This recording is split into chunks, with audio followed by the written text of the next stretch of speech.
Welcome to the Great Birth Rebellion podcast. I'm your host, Dr. Melanie Jackson.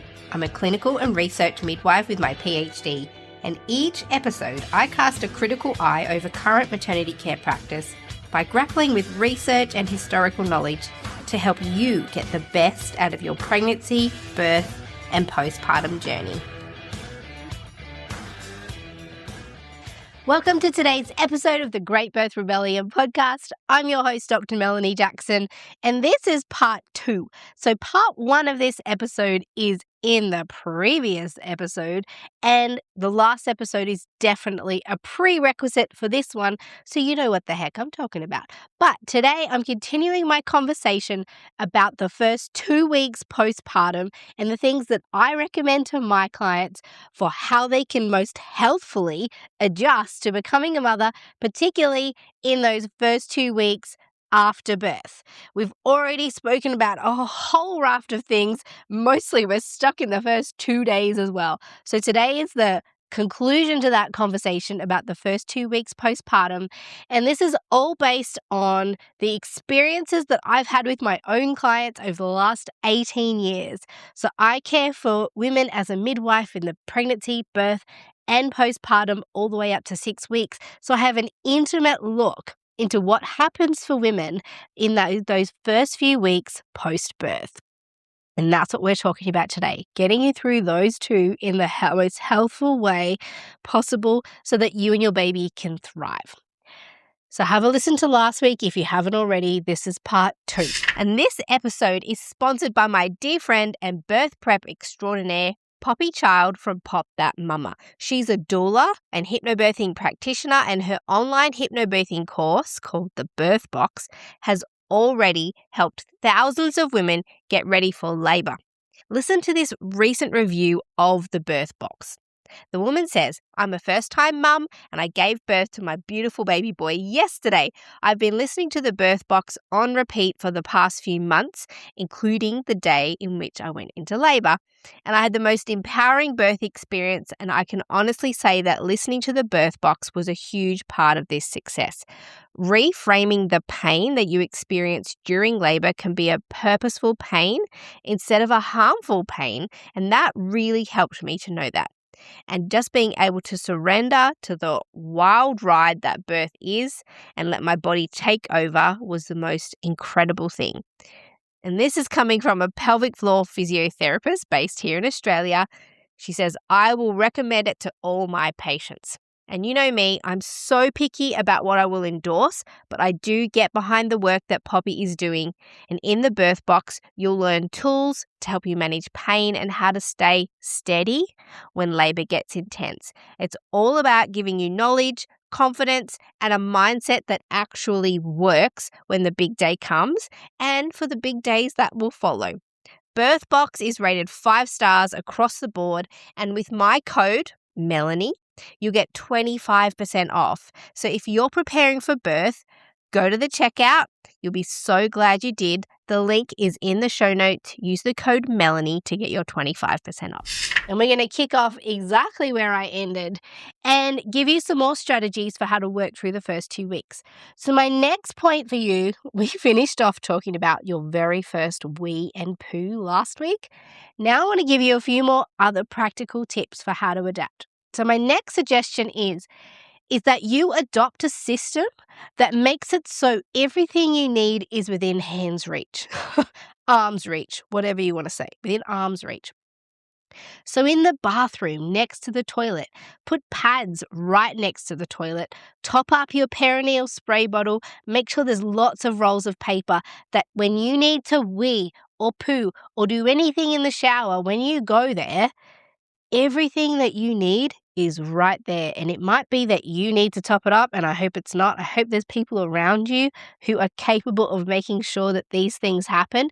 But if you set yourself up with some little caddies that are stocked with things, and maybe talk the rest of the support crew about what's in these caddies and why it's important that the next to the toilet caddy contains your spray bottle, your peri bottle, some pads, and enough toilet paper that you don't have to call out for anything. So some little caddies in the most common places that you'll be. In the bedroom, bedside table with everything that you need within hand's reach, whatever it is you want to use.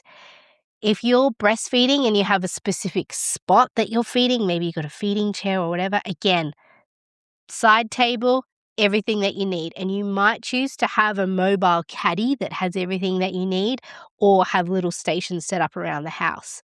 You might be in the lounge room, same thing. When I had my first babies, we had a 2-story house. So I intentionally put identical items upstairs that I needed every day and downstairs so that I didn't need to traverse the stairs. If I was downstairs, I knew I had everything I needed. If I was upstairs, I knew I had everything I needed. So I kind of split everything in two. And this continued when my kids were little. I didn't want to have little kids downstairs and they have to go up and down the stairs for things all the time. I made sure that the upstairs stock was the same as the downstairs stock. And this can be helpful if you've got a single level house and there's not lots of stairs. Having a movable trolley or something on wheels can be super handy, that just wherever you go, that thing is there and you've got everything you need. But if you I was more of a sort of stations girl. I had little stations set up around the house where I could go if I needed to have a sit and I knew everything was there. So those are a few things that you can do. That's a little system. Adopt that system. The other thing that's really handy, if you've got little kids, make a similar station for them. Or if you have a caddy, make one whole tray, one whole section of your caddy, things that you can use to keep your other kids busy. Or you might have easy snacks, little games, books, whatever it is, something, fidget things that they can play with when they come over to you that interest them. Little bits of Play-Doh, I don't know, whatever you can think of that interests your kids that you can also put in their caddy. And it's a way for you to still interact with them, but everything's within arm's reach. All right, I want to talk now about if you're breastfeeding, what's going to happen to your boobies in the first 2 weeks. And this is all about your milk coming in. Specifically in the first week, there is a lot of change that happens. But initially, your baby will come out, baby skin to skin, as we talked about in the last episode. And the first 2 days of suckling, they'll be predominantly getting colostrum. And the good news is that is all they need. It's a small volume, but it's highly concentrated, and the baby doesn't need anything more than the small amounts of colostrum that it's going to get, droplets of colostrum. Its tummy is literally the size of a marble in the first day, and it only gets slightly bigger every day. But again, the baby doesn't need 30, 40, or 50 mils of milk. It needs just the dense droplets of colostrum of whatever is there in your breasts. Babies are super clever. Actually, before they're born, they put on this layer of what we call brown fat. And brown fat is the fat that breaks down really easy to create other nutrients for your baby to live off. And they also come with what I call a packed lunch.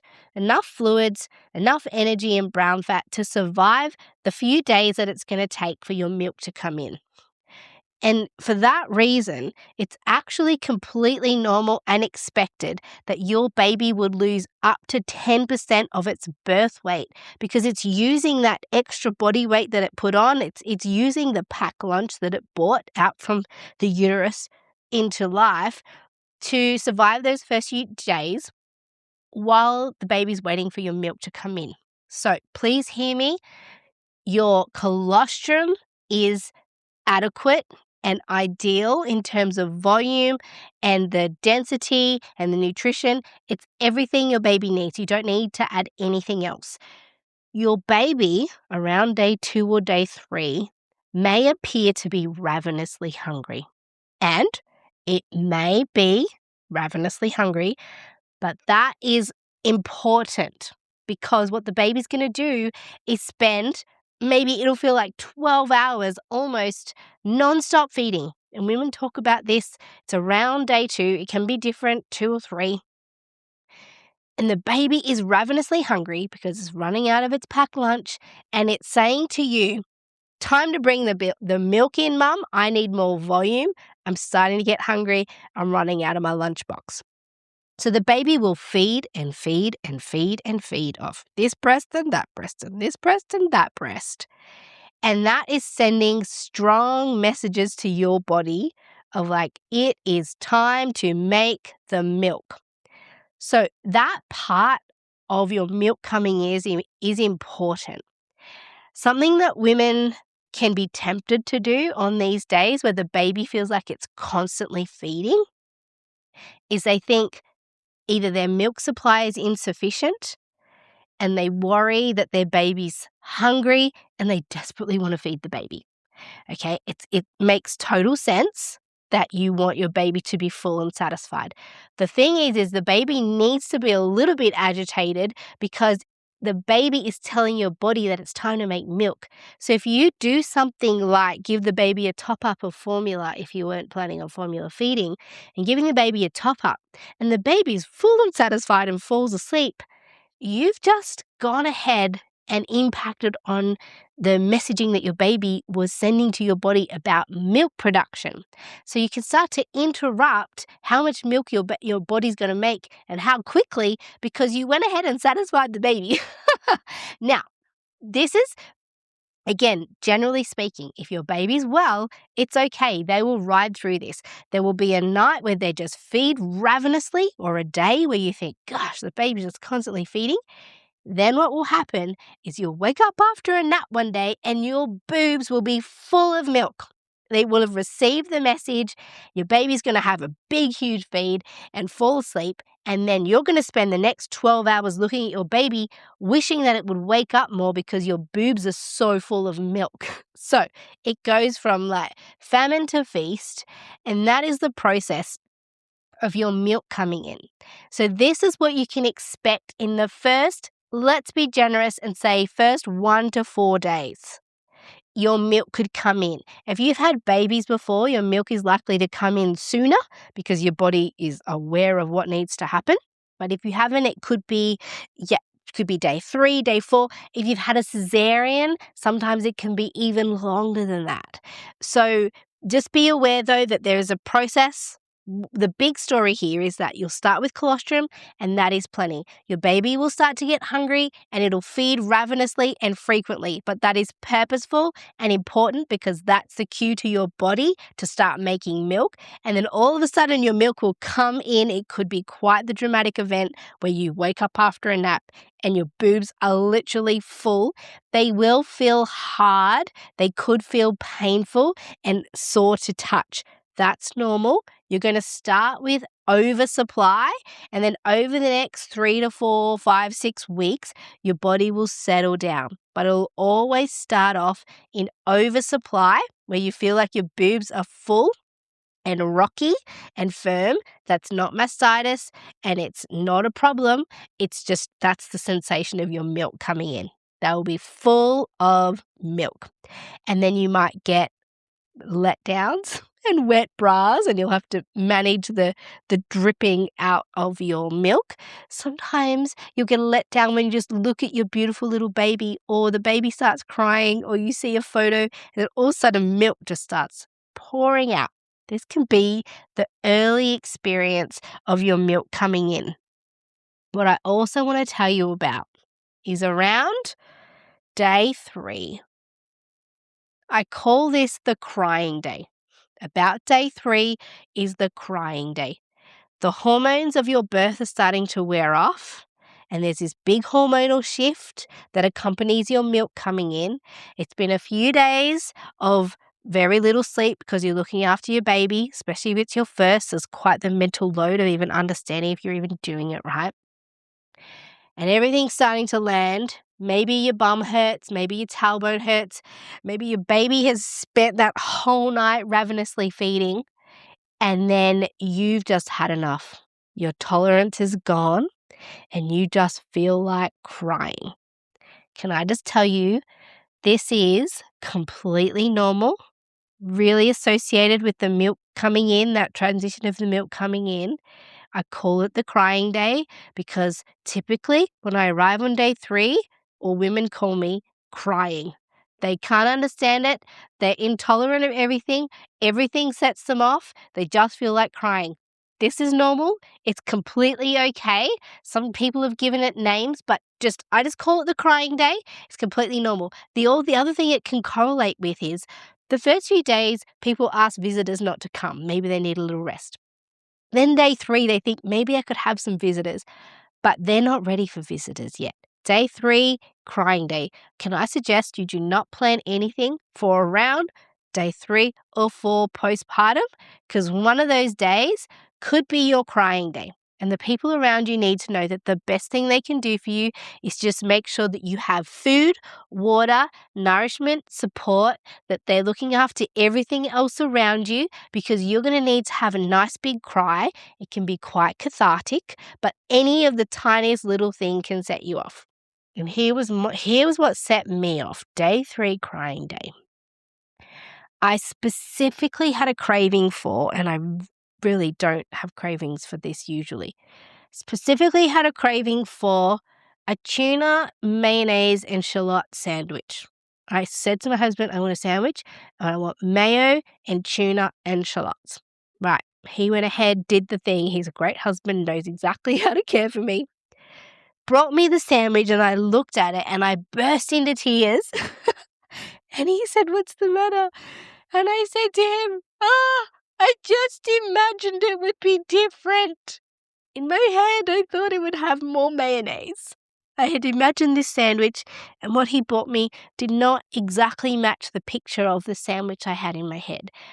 That is what set me off on day 3 of crying day. And from that day on, we jokingly have a phrase. If I ask my husband for something and there's any vague thought that maybe he might not nail the request, he asks me a question of, how do you imagine that in your head? And then I can give him a more vivid description of what I'm imagining in my head, because he does desperately want to satisfy my needs, which is amazing. And I love him for that.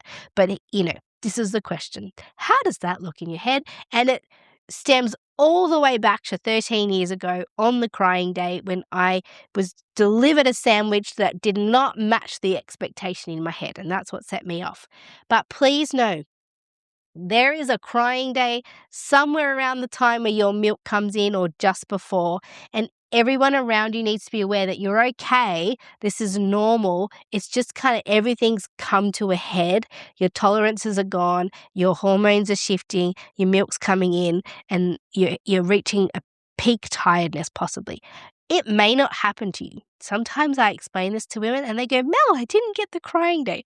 Good for you. That's great. But if you feel like crying, it's possible you are at crying day. And I want to tell you that this is different to postpartum depression. If you feel like crying in the first 2 weeks of your post-birth, please don't sit there and think, "Oh my gosh, maybe I have postpartum depression." Postpartum depression is very different to the feeling of just wanting to have a cry. And it usually doesn't develop in that first 2 weeks. It's usually something that can be looked back at over time, where you look back and go, yeah, I feel like this could be postpartum depression. That's a full clinical diagnosis to have postpartum depression. Please know, if you feel like crying in the first 2 weeks, it may just be the big shift. It may be some feelings of disappointment. It's unlikely in the first 2 weeks to be able to pinpoint that this is postpartum depression. So please don't let your mind go all the way there.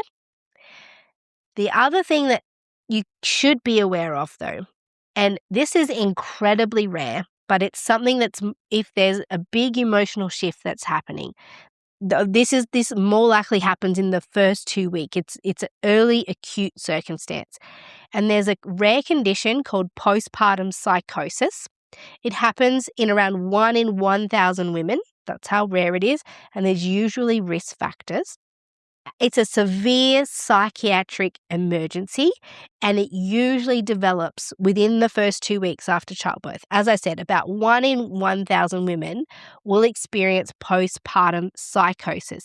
It needs immediate medical attention. It is a medical emergency because it's an acute mental illness event. It's completely out of your control. You did not do this to yourself. There's nothing you can do to change it in the immediate circumstance when you're in it. Your care team, so if this is happening, the woman's support people and family need to step in and help her. They need to identify it. She cannot help herself in a state of postpartum psychosis. She is actually potentially a danger to herself and possibly her baby by no fault of her own. So this is about the people around her recognizing that something unusual is going on and stepping in. So there can be a range of symptoms. So women who have postpartum psychosis, again, quite rare, 1 in 1,000, they become confused and disorientated. They might not know what day or time it is.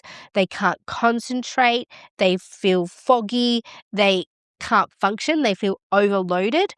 There could be signs of a physical anxiety or agitation. They can't stay still. They kind of get a little bit manic.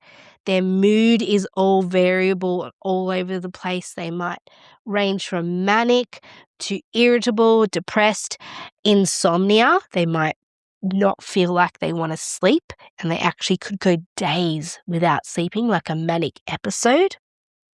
They experience things like delusions, incredibly intrusive thoughts. They can build paranoia. They can start to see things. It's like hallucinations, and they have impaired sensations. Maybe they hear things, smell things, see things that aren't really there. It's incredibly odd, and it's an acute event. It overcomes them. And I have seen this only one time. I was actually a student, and I was a student doing placement in special care nursery. And there was a woman there, she'd had twins and they were preterm and they were being cared for in the special care nursery. And so she was coming up and down through the day to feed them and care for them and go and have a rest. And one day she came out of the lift and she approached one of the special care nurses and told her that in the lift she'd just seen a ghost. And ignorantly, that special care nurse sort of took it very lightly, had a laugh, and said something to the effect of, "Well, did you ask it the lotto numbers?" Now, in the handover between shifts, this special care nurse was handing over to the next team and said, "Oh, haha, had a laugh. This woman with the twins commented that she saw a ghost in the lift," and and she explained the interaction. And fortunately, on shift that day was a midwife working in special care, and she made it very clear to this special care nursery nurse that this could well be a sign of postpartum psychosis, not to be laughed at, not to be taken lightly, that this woman had reached out with an unusual circumstance that's outside of her control. And we weren't to laugh at this. This woman needed help. And thankfully, she did get help. She did have postpartum psychosis. And the midwife was able to identify that, where the special care nurse kind of didn't even think about postpartum psychosis as being a cause. She kind of brushed it off. So in the first 2 weeks, it can be a time of emotional upheaval. There can be hormonal reasons why you feel like crying. You might be feeling overwhelmed from all of the drop balls that have just happened. Your birth may not have been what you wanted. You may be in pain. There may have been complications. It's a hugely emotional time. So expect that there's going to be some upheaval. I absolutely hope that your time is blissful and that none of this eventuates. But please know that if it does, most of the time the emotional upheaval is normal, and then occasionally there can be a pathological mental illness that develops in these first 2 weeks. Quite rare and very profound, something that's not within your control, but that you definitely need to seek help for.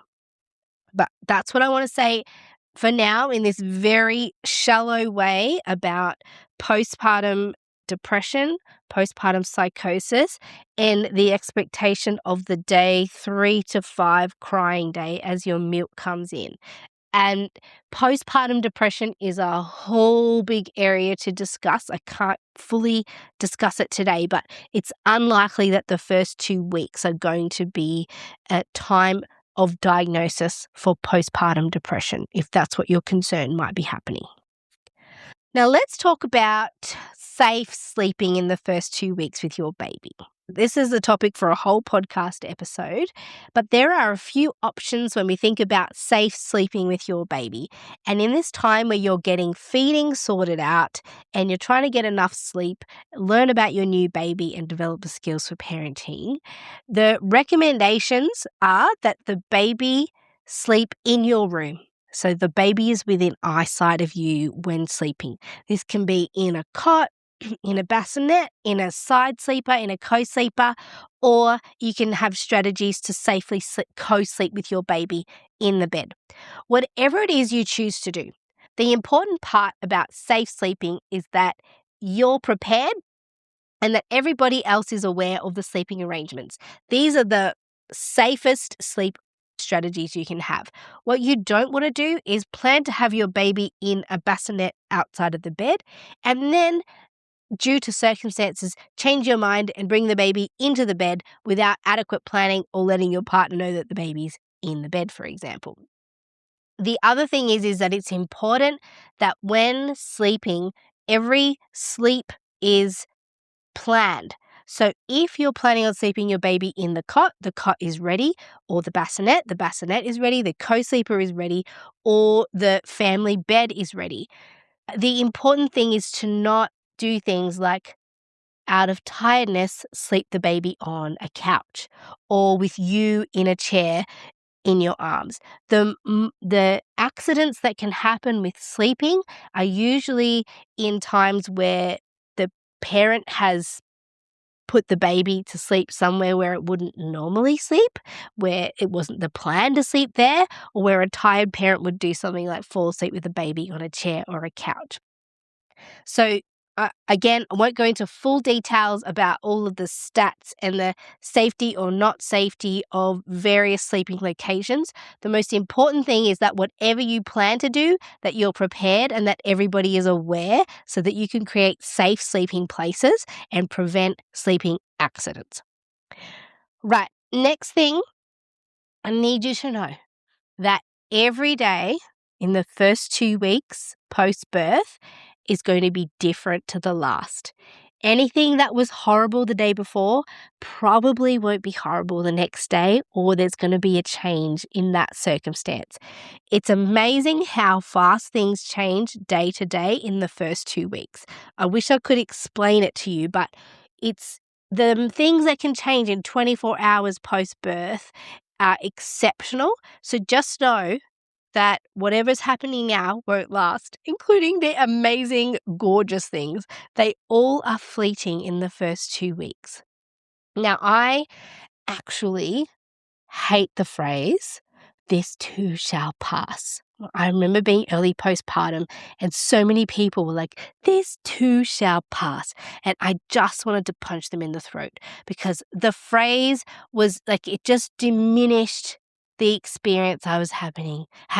Like, "Oh, it's going to be over, don't worry." But what I do want to tell you is that everything changes really fast in the first 2 weeks. So if you're having a really shit time, just remember it's probably going to change. But also, if you're having a really amazing time, just relish it and love it and soak that situation in because it's going to change. It's on such a quick change cycle in the first 2 weeks.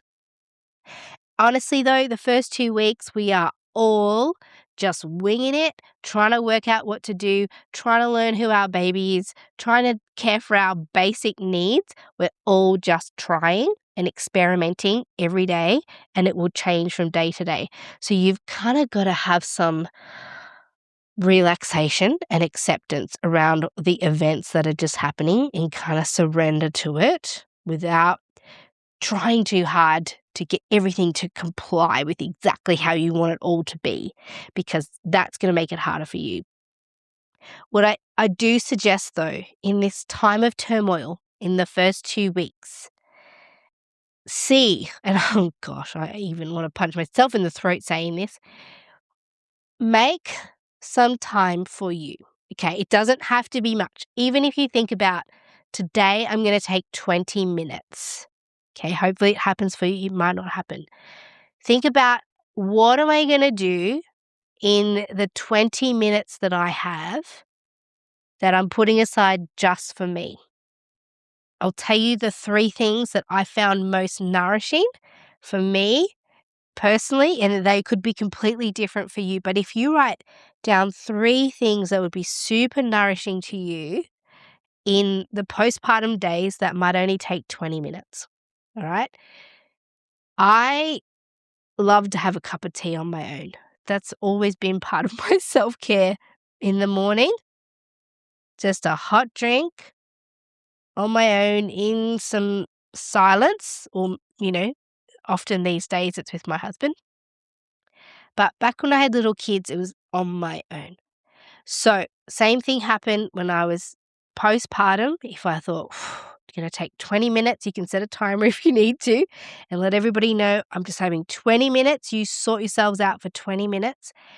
And sitting in the sun, direct sun, almost like I'm sunbaking with a cup of tea, 20 minutes. I can't tell you how game-changing it is. It's like a switch gets flicked that somehow fills your cup a little bit. The other thing that I love and that I recommend still to all of my clients, it's something my osteopath taught me, and I prioritized osteopathic care after both of my births. It was something I've done for our whole family and for myself postpartum.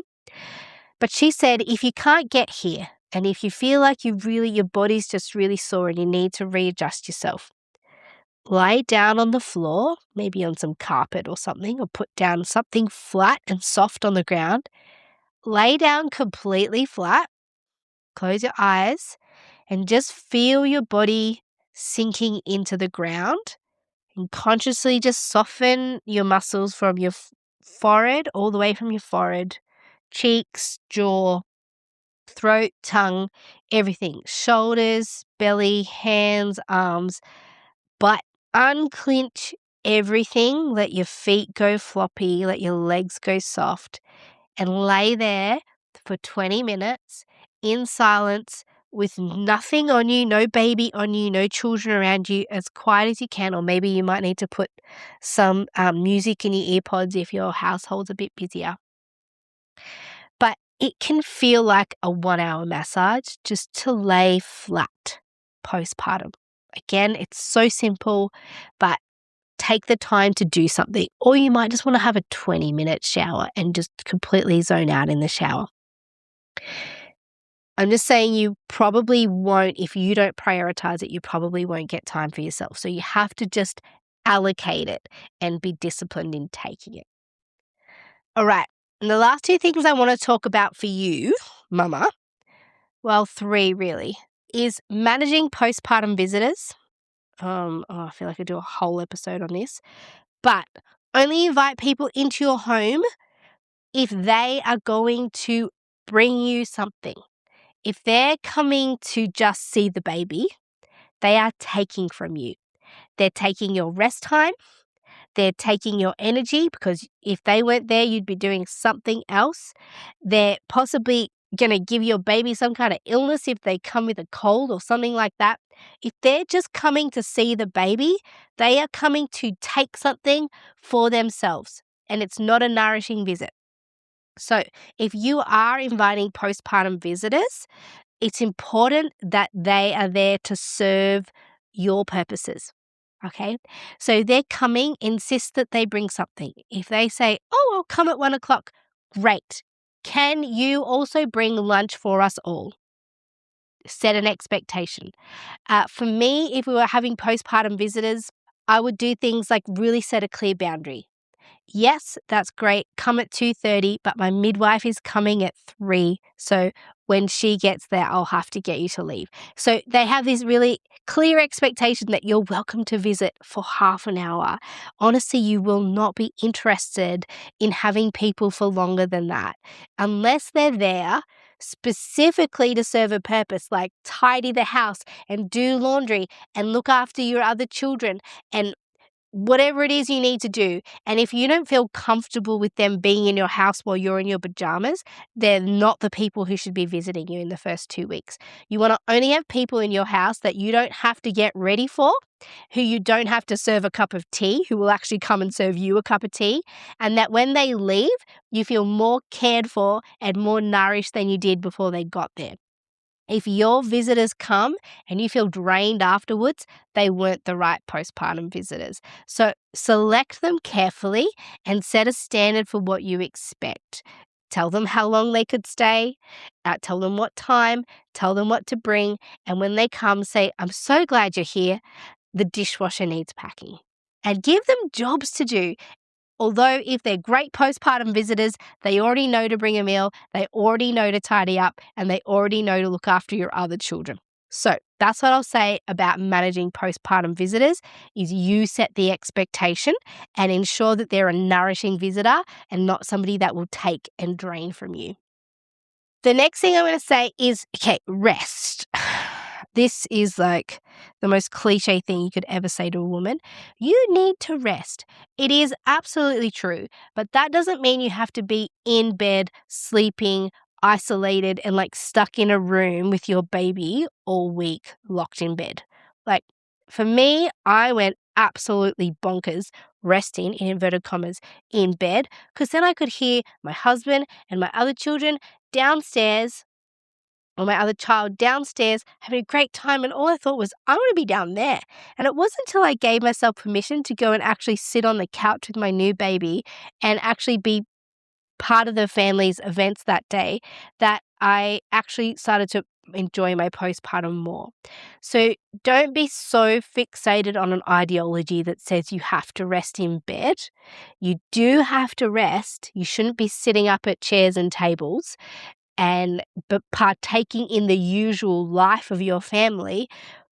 You can go and lie down on the couch or recline and rest on a deck outside in the sun with your baby.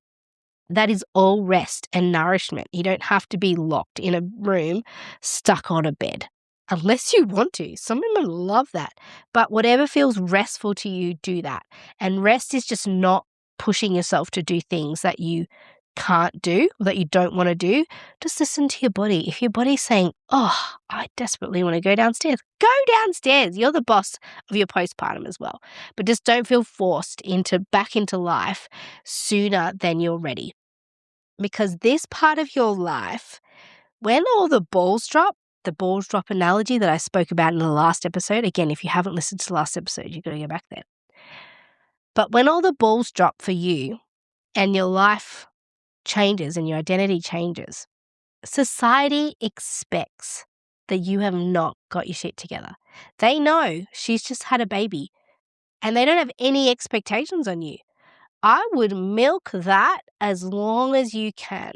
Milk the fact that society and the people around you, their expectations of you have significantly dropped because they know that you are now recovering from birth and caring for a baby, and don't raise their expectations too soon. Take as much rest and time as you need to recover before you start allowing people to expect things of you that you're not ready to provide.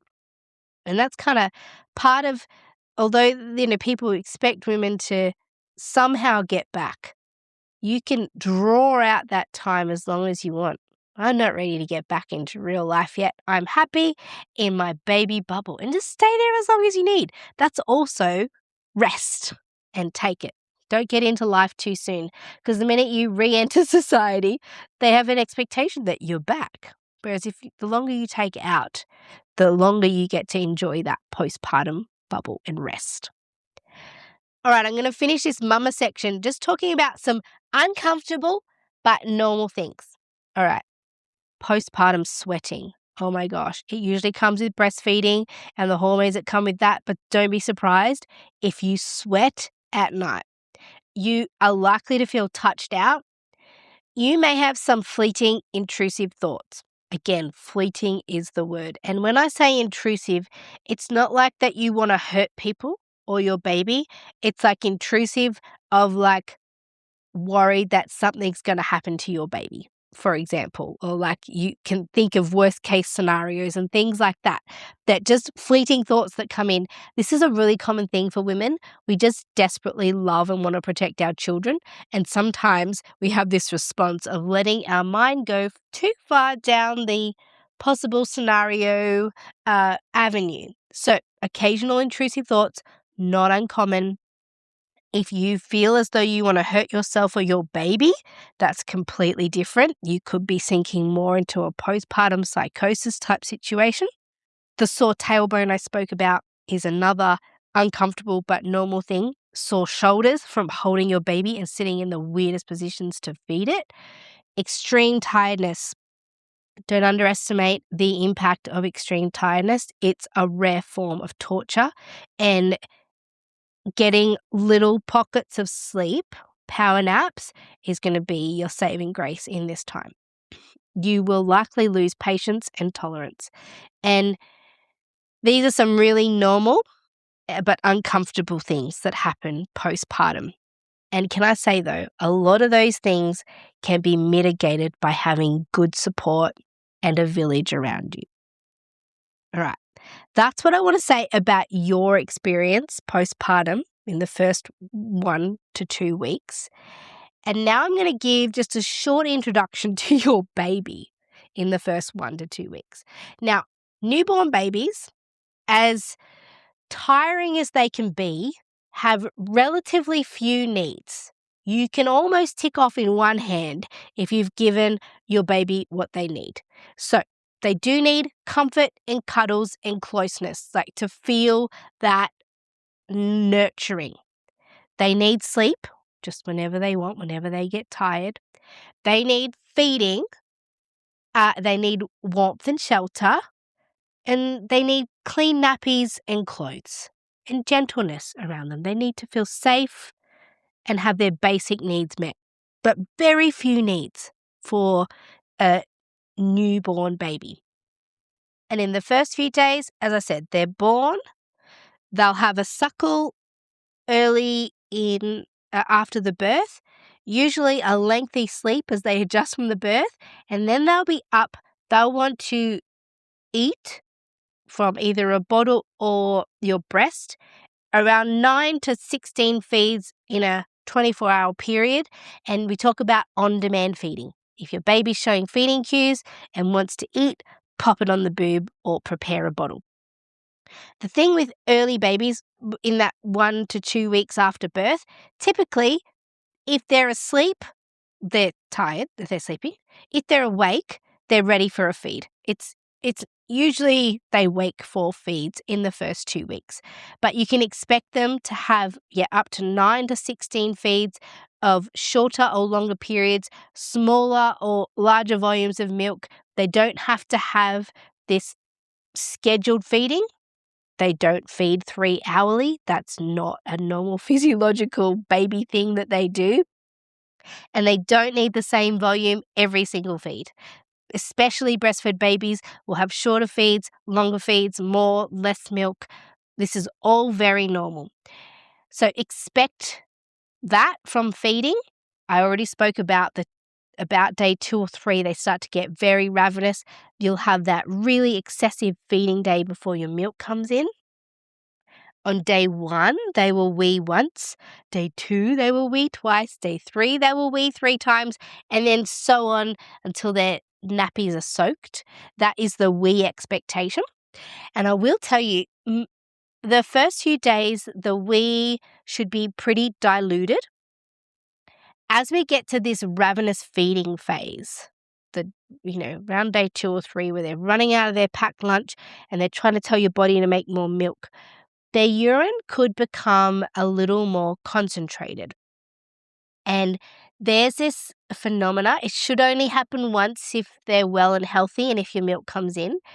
And they actually, because of their concentrated urine, they get what we call, it looks like a brick dust, like this orange dusty particles that rest on the top of the nappy. Some people say, it looks a little bit like a blood smear. It's actually like urine crystals that crystallize on the top of the nappy because it's concentrated, basically because they are running out of their packed lunch and their fluids, and they're a little bit dehydrated. Once your milk comes in, that should all clear up. But if it continues, you definitely need to seek care from a midwife or lactation consultant or GP. Potentially, it could be that they're not getting enough in for whatever reason, or it could be a underlying symptom of another issue. But don't freak out if just the one time you see what looks like a little bit of like orangey dust on the nappy. That's pretty common as they're waiting for your milk to come in. That's the wee expectations. But from about day 3 and certainly once your milk comes in, but if you're bottle feeding, you might not experience this kind of behavior that I'm talking about, because you can adjust the milk supply immediately. But for breastfed babies, this is a really normal circumstance. So that's wee. Otherwise, the nappy should always be pretty full of wee once your milk's in. Now, poo is different. So all babies, when they're born with a bowel full of their first poo, which has been building throughout their whole development, and it's called meconium. And it is black and tarry and sticky. If you've got the wherewithal, you could paste your baby's bum with some kind of oil, food-based oil, maybe coconut oil or almond oil, olive oil, whatever it is. And that can stop the meconium from sticking to their bum for the first poos. It just makes nappy changes a bit smoother. But it'll start with meconium. And as your milk comes in, it'll transition to what we call transitional poo, which looks like a green, like a army green colour. And that'll be like day 2, maybe 3. And then once your milk's fully in and all the meconium's completely gone, the breastfed baby poos are yellowy in colour. They're quite sweet to smell, and they can be like a pasty or seedy mustard. So there could be some little bits of milk curds in there as well. That's the normal progression. So usually by day 5, 6, 7, possibly sooner, the baby will have completely yellow mustardy poos. That's a normal transition. And the sooner they do their meconium poo, the better, because if they hold on to meconium too long, it can increase the chances of the baby having jaundice. But those are normal poos. But the thing that parents are absolutely obsessed with is the number of poos that a baby does and the colour. So typically, your baby will poo at least once a day, possibly more, but also every 2 to 3 days is also completely normal. They say that anything up to 10 days without a poo for a breastfed baby is normal. However, in my experience, a baby that doesn't poo that long is likely to have something underlying. The times where I've seen that are times of things like poor milk supply for the mother. So while people say it can be normal up to 10 days for a breastfed baby not to poo, I think that's pretty unlikely, pretty rare. The more likely thing is that they'll poo daily, multiple times a day, or any time, even every 2 or 3 days. But typically it's going to be daily. First few days it's going to be meconium, then there'll be transitional poo, which is like a dark, dark green, and it'll transition to yellow and mustardy pasty. Really normal. I actually don't know the colour of a normal bottle-fed baby's poo, simply because, I breastfed my babies, but also most of my clients breastfeed. So I'm just realising now that I actually don't know what colour a formula-fed baby's poo would be. So I apologise for that. I should have looked that up sooner. Okay, so that's feeding for babes. The next thing that I get the most messages about and photos from my clients postpartum is the baby's belly button. So Here's what to expect with the belly button. Probably, if everything's normal, you'll be sent home and your baby will still have their cord stump on and maybe a cord clamp or a cord tie, unless they've been removed. It usually falls off in the first week or so. And around, depends on your baby. But at the time where it starts to detach, let's say it's day 4, day 5, your baby's belly button is detaching. I typically get messages from parents with a photo going, "Does this look normal to you?"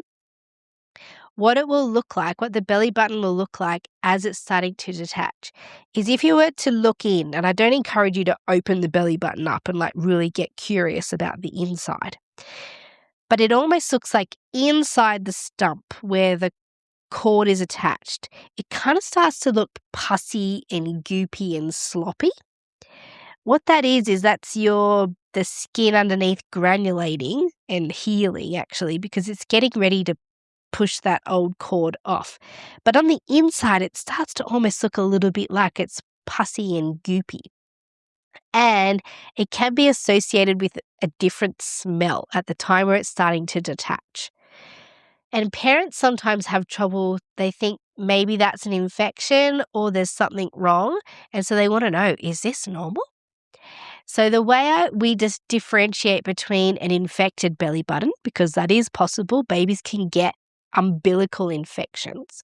The way we just differentiate between an umbilical infection and just what normally happens when the cord stump falls off is to compare what's happening inside the belly button to the skin on the outside. So if it's all normal, then inside, yes, it will look a bit sloshy. It could be a little bit weepy, maybe some little smudges of blood around the outside of the belly button. And yeah, that little bit of a smell. And inside, it kind of looks like, it's a little bit goopy and pussy. But if you pay attention to the skin on the outside of the belly button, if that looks normal and unchanged and just like normal skin, what the belly button looked like before, and there's no redness or swelling, it's probably not an umbilical infection. Something that's really obvious with an umbilical infection is it's red and swollen. The skin around it is actually looks angry and red and swollen. Sometimes the baby can also have an infection, a fever. And if it's starting to get worse and spread, you get these little red, what we call like flares that are coming out from the baby's belly button. So an infected belly button starts to look swollen and angry. And there's a few solutions for this. It does always need treatment. You can't just leave an infected belly button. Some at-home treatments might include a really good solid clean with like a rubbing alcohol, a cleaning alcohol, or a salt wash. Some midwives suggest doing like a salt wash. But even then, if it's gone too far, you may need to get antibiotic cream. I've seen used just topical antibiotic cream at the top. But if you've left it go too long, the baby may need IV antibiotics for an umbilical infection. They're not very, very common. The times where I've seen them in my clinical life for babies that were born at home is the 2 ones that I saw were both related to siblings kind of interfering with the belly button. One mother said, actually, her brother had sneezed onto the baby's belly button and it was like a really juicy sneeze. And that baby developed an umbilical infection at like day 9 or 10, really late. And the other one was a similar situation where the sibling had been, meddling around with the belly button, must have introduced bacteria. So you don't need to do anything particularly special for the belly button. I wouldn't play around with it or apply anything to it. Just keep it clean and dry and outside of the nappy. So if you keep the nappy below the belly button so it doesn't end up getting soaked or collecting moisture or getting covered in poo, you're just trying to keep it clean, dry. Have a look at it when you're changing the nappy. If the inside looks a little bit goopy and a little bit bloody and there's a little bit of smudge on the nappy, that's okay. It's probably about to detach. But if the outside skin is looking swollen and red and the baby seems unwell, this is more likely to be an umbilical infection that definitely needs medical attention. Now, there's two more things I want to talk about with newborn care in the first few days or the first few weeks. I'm not going to talk about sleep because that's a whole thing. And I did this episode with Pam Douglas in the Great Birth Rebellion podcast, which is all about getting your baby to sleep in the early weeks. I will link that in the show notes below. What I want to talk about to you finally in the first 2 weeks is jaundice for your newborn. So if your baby's going to develop jaundice, it's most likely 9 times out of 10, well, 9 times out of 1,000, going to be in the first 2 weeks. Normal jaundice, where the baby's skin becomes a little bit of a yellow tone, that's what we call jaundice. Normal physiological jaundice usually appears around day 3. We get much less worried about this kind of jaundice. The more concerning jaundice is jaundice that comes on suddenly within the first few days of life. There's more likely to be a pathological jaundice, and if you're in hospital, they may possibly pick that up and already have happened while you've been there. But certainly if you suddenly notice your baby become yellow and you're concerned that it's too yellow or it's before 3 days, definitely contact your healthcare provider. But beyond 3 days, that's likely to be just what we call physiological jaundice. Now, what happens for babies is when they're in utero, they have a different kind of hemoglobin that's circulating in their bloodstream. So hemoglobin is what's attached to your red blood cells that helps us transport oxygen. We have it as well, and the baby has it in utero, but it's a different type that carries more oxygen because in utero is a lower oxygen environment than when they are breathing air. So when they're born, they don't need this type of hemoglobin anymore, and the body starts to break it down because it doesn't really use it. It doesn't need as much because there's more oxygen out here than there was in utero. And it breaks down the pieces, and part of the pieces of that hemoglobin is a substance called bilirubin. And so there's all this bilirubin circulating, and then the liver has to deal with it, and then the baby poops it out. So in ideal circumstances, the bilirubin breaks down, the liver processes it, it goes into the digestive system, and the baby poos it out. If there's been like a lot of breakdown or the baby's somehow struggling to clear it, the body will store the bilirubin in the baby's skin, which is what gives it this yellow jaundice kind of color. And that's all well and fine because your baby can work this out in the meantime, so long as the baby is feeding, like is alert to feed. So if your baby's having regular feeds and is behaving normally but is also jaundice, it's likely to be completely fine. The babies we worry about with jaundice are the ones who become lethargic, who cannot or do not feed and don't wake for feeds. This is problematic and those babies need treatment. However, if your baby is appearing to be jaundice but also completely acting absolutely normally, you're probably not in the danger zone of jaundice. Certainly have the jaundice checked by your healthcare professional, but you could manage this jaundice with daily, and not heaps, but daily sun exposure for your baby because UV light breaks down the bilirubin in the skin. So if you were to have your baby in hospital that develops jaundice that needs treatment, they put the baby under UV lights. It breaks down the skin, the bilirubin in the skin, and eases the burden on the liver.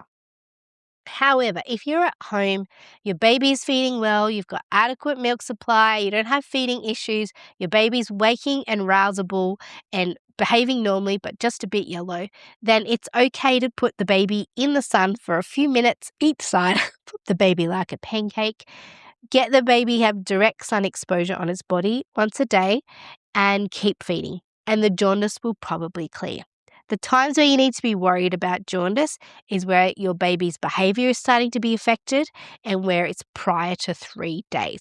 But hopefully you still have a care provider who's keeping an eye on you in those days postpartum in the first 2 weeks who will alert you to issues relating to jaundice.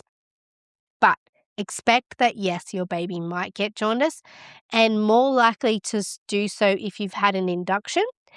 They say babies who have had optimal cord clamping who actually got all their blood supply are more likely to get jaundice, but that has not been my experience as a private midwife. All of my clients have optimal cord clamping, and we leave the cord until the cord goes white and the blood's all drained into the baby or back into the placenta if they don't need it.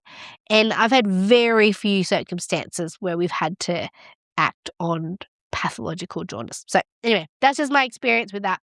Whoa, I feel like I could keep going for hours and hours about postpartum, the 2 weeks postpartum. We haven't even got to week 3, 4, 5, or 6. But I'm going to leave it there. And this is what the things I desperately want to tell you about postpartum. There's a million other things I could tell you. But for now, that has been this week's episode of the Great Birth Rebellion podcast. I'm your host, Dr. Melanie Jackson, and I'll see you in the next episode of the Great Birth Rebellion podcast. To get access to the resources for each podcast episode, join the mailing list at melaniethemidwife.com, and to support the work of this podcast, wear the rebellion in the form of clothing and other merch at thegreatbirthrebellion.com. Follow me, Mel, at Melanie the Midwife on socials, and the show at The Great Birth Rebellion. All the details are in the show notes.